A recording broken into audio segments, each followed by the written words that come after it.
UPSC की शिक्षा देने वाले ओझा सर एक बार फिर से सुर्खियों में आ गए। कुछ चीजें हैं जिन्हें आप कर सकते हो, कुछ चीजें हैं जिन्हें आप नहीं कर सकते। जैसे आप हर आदमी को हर बात समझा नहीं सकते। किसी को समझाओ मत। भगवान कृष्ण दुर्योधन को नहीं समझा पाए, तुम भगवान से बड़े हो। मैं आप लोगों से बात करने वाला हूं एक ऐसे टीचर की जिसकी वीडियोस सोशल मीडिया के ऊपर काफी ज्यादा वायरल होती हैं। उनमें से विकास दिव्य कीर्ति और ये अवध ओझा सर, ये दोनों वामपंथी विचारधारा से प्रभावित हैं। अच्छा, हमको सिखा रिया है। ऐसी दोस्तों एक वीडियो अवध ओझा सर की सोशल मीडिया के ऊपर वायरल हो रही है। इस वीडियो के दौरान ये यादवों का अपमान करते हुए नजर आ रहा है। न सिर्फ यादवों का अपमान कर रहा है, बल्कि ये भगवान श्री कृष्ण का भी अपमान करने की कोशिश कर रहा है। अरे झूठ बोल रहा है, ये झूठ बोल रहा है।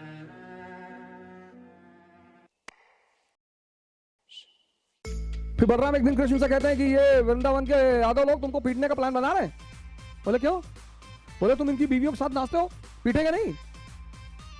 अरे बोले यार तुम भाई टेंशन मत लो, हम हैंडल कर लेंगे। एक दिन बारिश हो रही थी वृंदावन में और कृष्ण ने गोवर्धन पर्वत उठा लिया उंगली पर। अब आप सोच के देखो कि कोई अपनी उंगली पर पर्वत उठा ले। डिमॉन्स्ट्रेशन ऑफ पावर, शक्ति का प्रदर्शन। तब यादवों ने कृष्ण से कहा कि देखो भैया, तुम बीवी के साथ तो नाच ही रहे हो, तुम साली के साथ भी नाचो, हमको कोई टेंशन नहीं।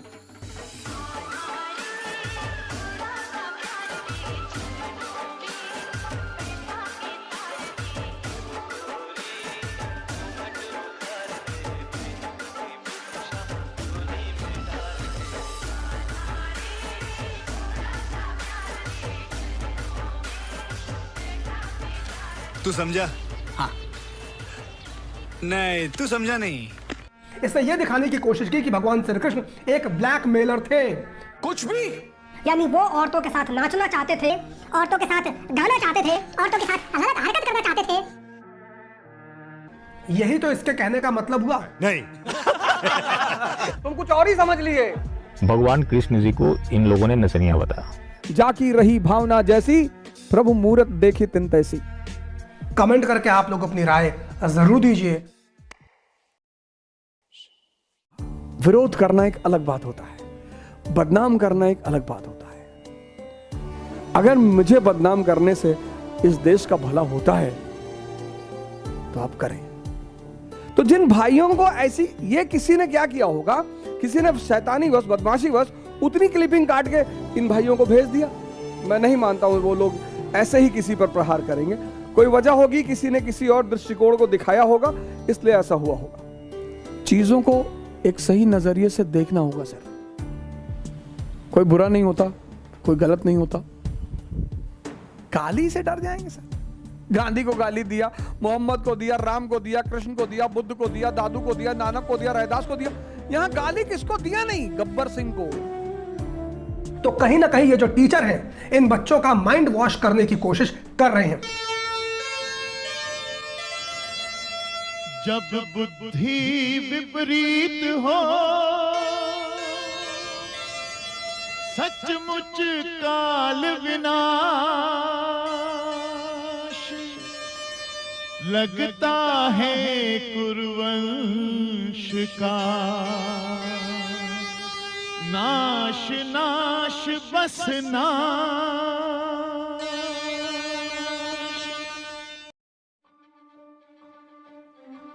तुम उदाहरण बनो कि तुम्हारे घर में लोग तुमको फॉलो करें। समझा क्यों रहे हो? कृष्ण किसी को समझा रहे हैं? नहीं, शक्ति है, गोवर्धन पर्वत उठा लिया उंगली पे। सब कह रहे हैं गुड मॉर्निंग भैया। Good morning. और क्या हाल है दुबे? बढ़िया भैया। तुम क्यों समझ? एक बार वो दुर्योधन को समझाने गए, वो भी समझाने कहे कोशिश कर लेता हूं। बोले 5 गांव दे दो, कहा 5 इंच जमीन नहीं देंगे। तो मुस्कुरा दिए, ठोके तो हम तुम्हें वैसे भी मारना, तो हमें तुमको वैसे भी था। फिर उड़ा दे, ये ना मानेगा समझाने से। तो जो काम भगवान नहीं कर सकता वो तुम क्यों कर रहे हो? बात तो सही है। बहुत सारे लोग हैं जो मेरा विरोध करते हैं, मैं जानता हूं। बहुत सारे लोग हैं जो गाली देते हैं, मैं जानता हूं। मेरे उनसे कोई नफरत नहीं है, है ही नहीं। मैं तो लिख देता हूं शानदार, जबरदस्त, जिंदाबाद। क्यों? उसकी वजह मैं बता दूं। जब भी तुम किसी से नफरत करोगे वो तुम्हारे सबकॉन्शियस में आके बैठ जाएगा। कृष्ण को देखो, कंस से नफरत नहीं है, मार डाला कंस को। वो फार्मूला मुझे बड़ा अच्छा लगता है, मार डाला। लेकिन आप अगर सीन देखो तो अंतिम तक हंसते रहे। क्या मामा जी? इसीलिए हम उन्हें भगवान कहते हैं। अप्रोच ही अलग है लाइफ का, कॉन्सेप्ट ही अलग है जिंदगी का। मारते मारते भी हंस रहे हैं। शिशुपाल गाली दे रहा, गुस्से में है। युधिष्ठिर क्रोध में आ गए हैं, रोकते हैं वो युधिष्ठिर को, अर्जुन को। अरे मुस्कुराते हैं शिशुपाल को देख के। अरे यार गाली दे रहे हो यार। फिर जब वो 90 क्रॉस कर जाता है तो टोकते भी हैं कि भाई तेरी मां को वादा किया है हमने कि 100 क्रॉस हो जाएगा तो लगा देंगे। और देता है, कहता है ये सब बातें किसी और को धमकी देना, मैं जानता हूं तेरी औकात। और 100 खत्म हुआ, पिस्टल निकली, उड़ा दिया। जो बच्चे इनके पास पढ़ रहे होंगे उनके दिमाग में क्या संदेश गया होगा? इस देश में 90% लोग भगवान कृष्ण और राम की पूजा करते हैं, लेकिन उनसे एक चीज नहीं सीख पाते कि शक्ति अर्जित करनी है। शक्ति, 14 साल जंगल में रहे, शक्ति अर्जित किया, कृष्ण साधना किया। ये नहीं बस भगवान वो। इसीलिए ये लोग, हम क्यों इनकी पूजा करते हैं? क्योंकि ये हमारे क्यों आदर्श हैं कि हमें भी इस तपस्या करनी है, तभी तो सेवा कर पाएंगे, तभी तो अर्जुनों की मदद कर पाएंगे, तभी तो दुर्योधन और दुशासन को मार पाएंगे। ये देखिए, इससे बड़ी सारी फिगर्स है मेरे पास। ये तो मैं गीता, इससे अच्छा गिफ्ट मैं मानता नहीं किसी को दिया जा सकता है। तो आप देखिए, जो गीता होती है, सुबह उठो, early in the morning, exercise करो, रामायण पढ़ो, गीता पढ़ो, शक्ति अर्जित करो। जब तक आप इंद्रियों पे हैं आप इस दुनिया में हैं। इस दुनिया के नियम अलग है। जब आप चैतन्य पे पहुंच जाएंगे आप उस दुनिया में पहुंच जाएंगे। उस दुनिया के नियम अलग है, उस किनारे का नियम अलग है, बुद्ध का नियम अलग है, महावीर का नियम अलग है।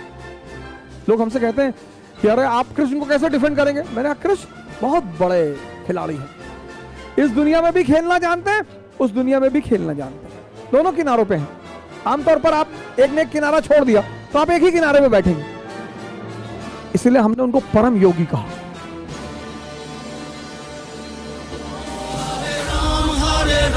हरे कृष्णा हरे राम हरे राम हरे राम, हरे कृष्णा हरे राम हरे राम हरे राम, हरे कृष्णा हरे राम हरे राम हरे राम, हरे कृष्णा हरे राम।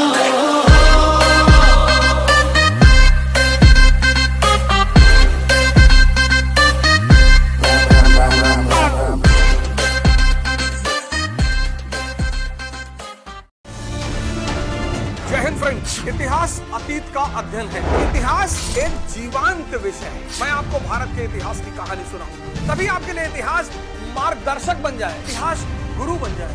वर्तमान को सुधारना जिससे कि भविष्य महान हो सके, तभी आपको इतिहास पढ़ने का मजा आएगा।